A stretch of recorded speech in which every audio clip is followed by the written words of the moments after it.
안녕하십니까? 9월 22일 화요일 인도네시아 헤드라인 시작합니다.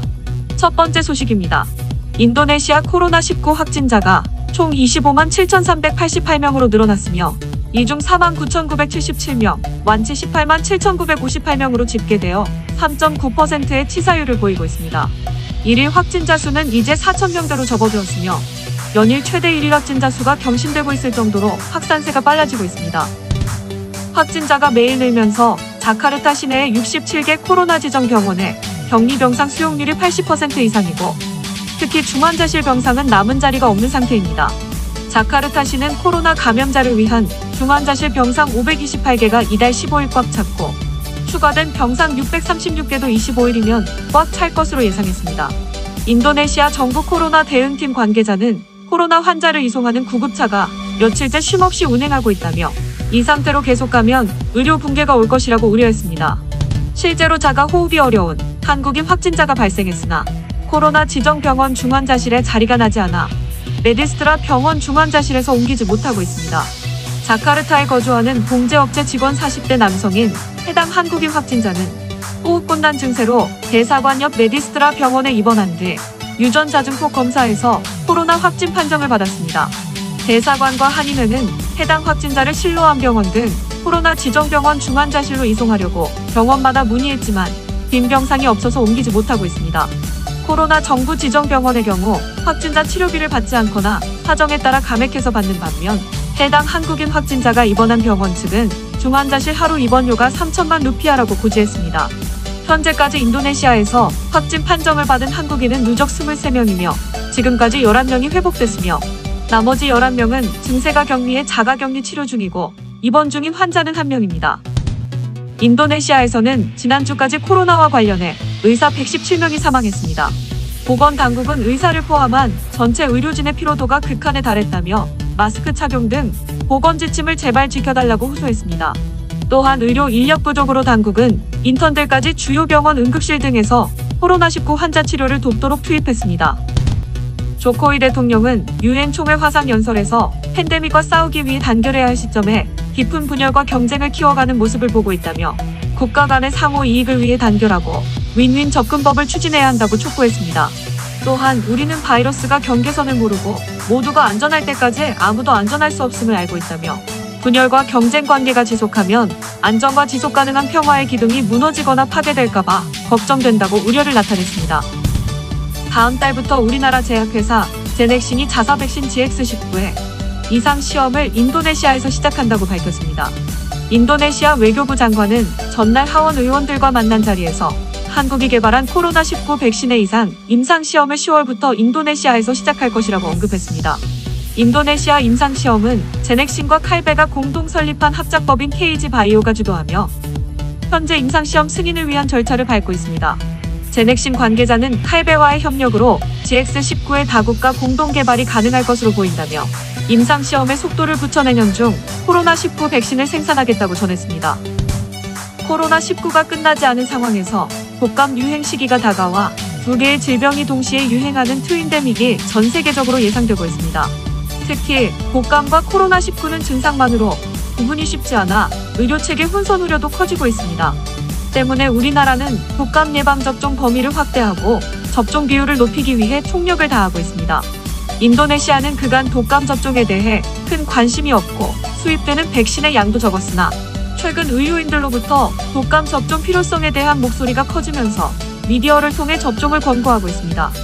365 클리닉은 인도네시아가 더우니까 겨울에 발생하는 인플루엔자는 없다라고 대부분 잘못 생각하는데 WHO 발표에 따르면 오히려 우리나라보다 인플루엔자 발생 비율이 2배가량 높다고 전했습니다. 다음 소식입니다. 사이버 한국외대 부총장을 지낸 조장현 교수가 인도네시아 현지 대학과 함께 아시아 사이버대를 설립하고 초대 총장을 맡았습니다.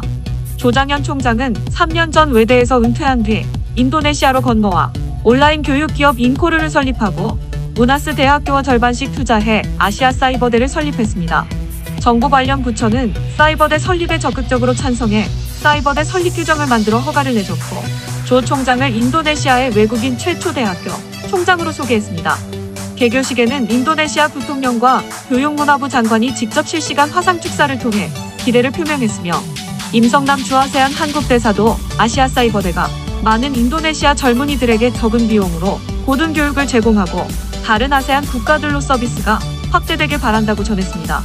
아시아사이버대는 등록금이 학기당 300만 루피아로 일반 대학 등록금의 30% 수준이라고 밝히며 경영학부, 회계학부, 정보기술학부, IT학부, 방송 커뮤니케이션 학부 등 5개 학부를 운영하도록 인도네시아 당국의 허가를 받았다고 전했습니다. 특히 사이버대를 졸업하면 학사학위를 취득할 수 있으며 대학원 진학도 가능합니다. 다음 소식입니다. 우리나라에서 생산한 전기버스가 인도네시아로 진출하게 되었습니다. 우리나라 전기차 제조사인 에디슨모터스는 본사에서 전기버스 인도네시아 수출 기념 행사를 열고 전기버스 수출을 알리며 우리나라에서 생산된 전기버스가 인도네시아로 수출되는 것은 이번이 처음이라고 전했습니다. 수출되는 전기버스는 아시아 지역 전기버스 시장 개척을 위해 산업통상자원부에서 시행한 고효율 전기버스 개발 제작 및 수출 기반 마련, 기술 개발 사업의 결과물입니다. 해당 기업은 인도네시아 정부 주도로 자카르타시의 1,000대 규모의 전기버스 보급을 목표로 하는 트랜스 자카르타 프로젝트에 참여한 업체와 공급 계약을 체결하였으며 현지 실증 운행에서 전기버스의 주행 안전성과 기술력을 인증받아 200대 이상의 수출 계약 성사를 목표로 한다고 밝혔습니다. 또한 인도네시아 14개 공항을 운행하는 리무진 버스 100여 대를 저상 전기버스로 대체하는 사업 입찰에도 참여할 계획이라고 덧붙였습니다. 다음 소식입니다.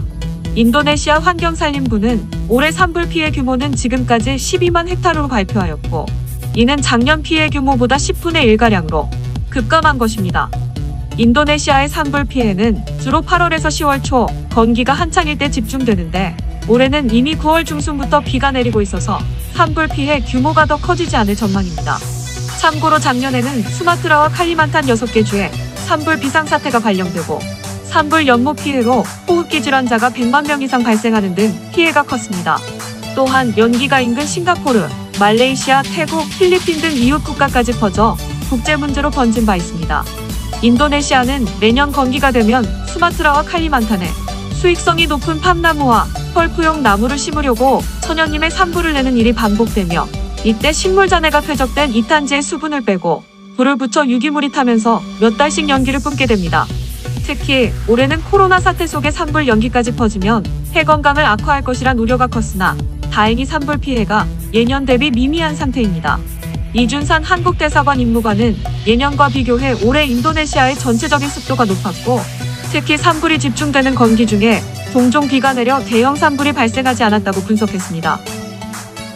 다음 소식입니다. 수카부미 지방정부는 갑작스런 홍수로 인해 21일부터 27일까지 긴급 비상사태를 선포하였습니다. 수카부미 지방재난관리청은 군인, 경찰 및 민간 지원자로 구성된 합동팀과 함께 재난에 대응할 것이라고 전했습니다. 해당 합동팀은 홍수 피해자를 위한 급식소 설치 및 복구를 위한 덤프 트럭 등의 중장비를 지원하였으며 구조, 수색 및 주민 대피와 같은 긴급 대책도 수행하고 있다고 언급하였습니다.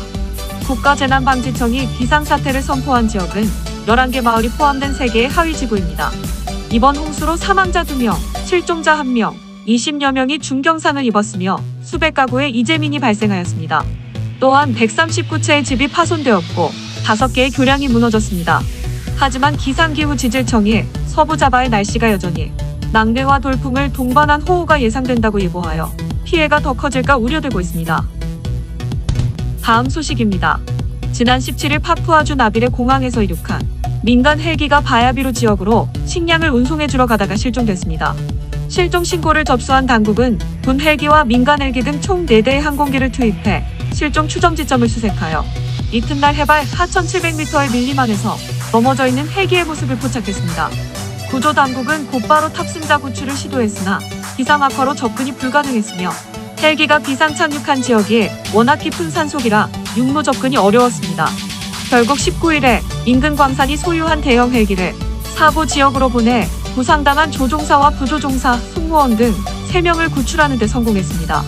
이들은 비상 착륙으로 머리와 다리 등을 다치고 이틀간 구조대를 기다리며 탈진한 상태였습니다.